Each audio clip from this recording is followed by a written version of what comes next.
And viewers, in Maharashtra, the Mahayuti alliance is regaining power and is going to form the government, securing a total of 235 seats. Of these, the Bharatiya Janata Party has emerged as the dominant force, winning 132 seats, making it the largest party in the state. Now, riding high on Mahayuti's historic victory in the state of Maharashtra, Prime Minister Narendra Modi attributed the victory to development and good governance, also calling it a defeat of lies, of deceit and of the Aghadi's divisive politics. साथियों, इंडी वाले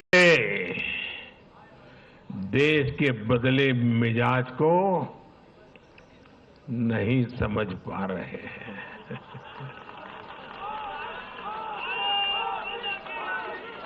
ये लोग सच्चाई को स्वीकार करना ही नहीं चाहते।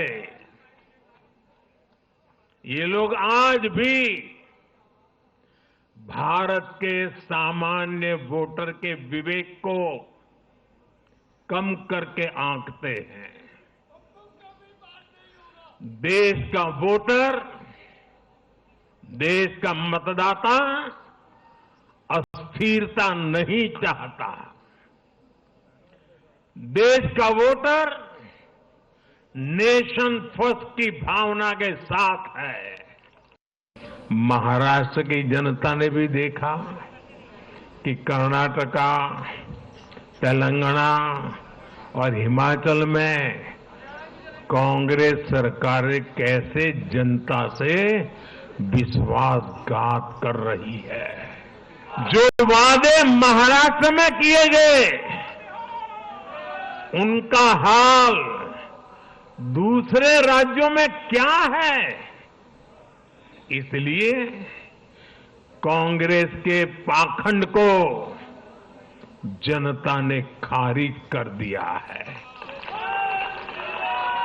कांग्रेस ने जनता को गुमराह करने के इसके लिए जो दूसरे राज्यों के अपने मुख्यमंत्री तक मैदान में उतारे, तब भी इनकी चाल सफल हो नहीं पाई। इनके ना तो झूठे वादे चले और ना ही खतरनाक एजेंडा चला। Now, as Saffron Party dominates in the state of Maharashtra and also in the UP by polls, Team INDIA has raised fresh concerns over the integrity of the EVMs. Now, Congress Party goes ahead and claims that elections cannot be fair with EVMs, while Uddhav Sena calls the results suspicious. Interestingly, they are also insisting that this does not reflect the will of the people of Maharashtra. The Mahavikas Aghadi has also vowed that they will not accept this outcome. Jharkhand, Jammu Kashmir, by elections, जो assemblies जिनके मैंने नाम लिए, उनको जिताकर वहां level playing field देकर हमें जीतने दिया जाए, ये इस उम्मीद के साथ कि उसके बाद हमारा मुंह महाराष्ट्र में बंद हो जाएगा।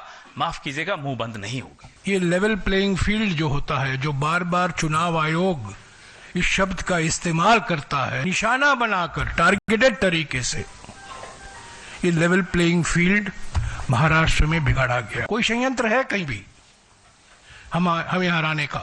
हा निकाल अनाकलनीय आहे आणि याच्या मागचं गुपित हे काही दिवसामध्ये तर शोधावं लागेल। काही जण म्हणतात की हा ईव्हीएमचा विजय आहे, असूही शकतो, पण एकंदर हे निकाल आलेत ते जसं आम्हाला किंवा तुम्हाला देखील वाटत होतं, जमिनीवर ऑन ग्राउंड वाटत होतं, तसे जसे अपेक्षित होते तसे नाही आहेत। तो ईवीएम सुबह वोटिंग के दिन सुबह 7 बजे से लेके शाम को 6 बजे तक चली थी। उनकी 99% बैटरी निकलती है और वो 99% बैटरी जहां जहां निकलती है उसमें मेरी जो सामने वाली उम्मीदवार हैं उसमें मेरे से उनको डबल वोट मिल रहा था। Now, you just heard the NCP SP leader or the candidate of the NCP Sharad Pawar faction. His name is Fahad Ahmed. He has alleged manipulation and has also demanded a recounting. Now, in response to the allegations of Fahad Ahmed, the BJP has questioned why does the opposition only raise concerns about EVMs when they lose, reminding them that what about the states of Telangana, the states of Karnataka, the states of Jammu and Kashmir and Jharkhand? Are EVMs good there just because the opposition wins? That's the question asked by the BJP. मैं लगातार जो है आगे चल रहा था, हत्ता कि 17वें राउंड तक जो है मैं आगे चल रहा था और कुल राउंड जो थे वो 19 थे।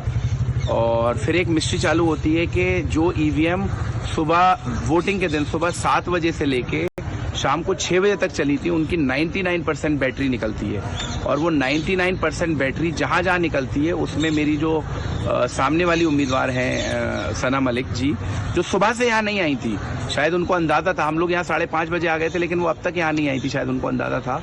लेकिन जिस तरह की शायद महाराष्ट्र के अंदर जिस तरह की भी चीजें चल रही थी, उस घटना के बाद जो रुख महाराष्ट्र की कांग्रेस तेलंगाना में जीत गई, बल्ले बल्ले, हिमाचल में जीत गई, बल्ले बल्ले, लेकिन अगर महाराष्ट्र में चुनाव हार गए तो ईवीएम पर सवाल। ये पुराना कल ही मुझे लग गया था दिग्विजय सिंह के बयान से कि उन लोगों ने हार स्वीकार कर ली।